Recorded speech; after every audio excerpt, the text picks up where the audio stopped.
এই ভাই এই জামার দাম কত? আপনি বললেন কত? বললো যে হুজুর এই জামা আপনি নেন নেন হুজুর, বা ভাই নেন ভাই, আপনি আমার এলাকার মানুষ, বা হুজুর আপনি মসজিদের খতিব, আপনি নেন, কত দিবেন দেন। তা আপনি বললেন যে ভাই বলেন না বলেন না। বলে হুজুর কি আর কইতাম, কি নাই তো 500, দেন কত দিবেন।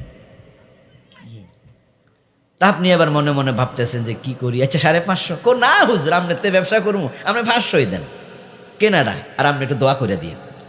আপনি তো মনে মনে খুশি, যাক হুজুর হইয়া কি লাভ।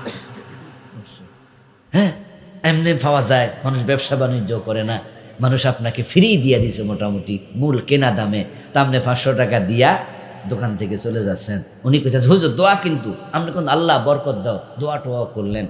দোকান থেকে বের হওয়ার পরে ওই দোকানে যে ছোট্ট একটা ফোলা আছে, যে কর্মচারী কাম শিখতেছে কেমনে ব্যবসা, এ কয় চাচা এটা তো 250 দিয়া কিনছিলেন, কয় ব্যবসা শিখ।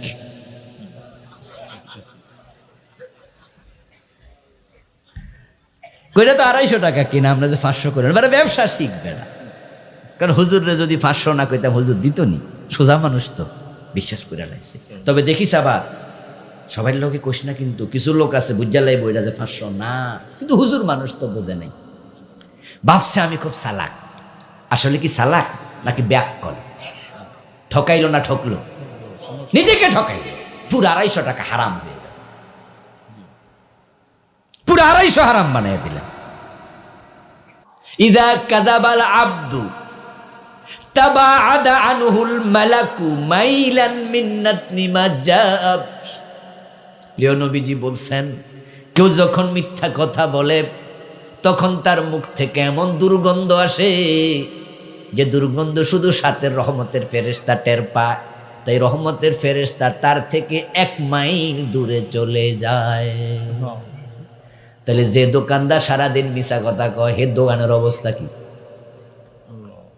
ওই অবস্থায় যদি মারা যায়, রহমতের ফেরেশতার সাথেই নাই, গজবের ফেরেশতা জান কবজ করবে। অথচ আমরা তেমন ভাবে মিছা কথা কই, সাজাইয়া গুজাইয়া, এটা যে মিথ্যা আমরা বুঝতেও পারি না, মনে করি এটাই সত্য কথা।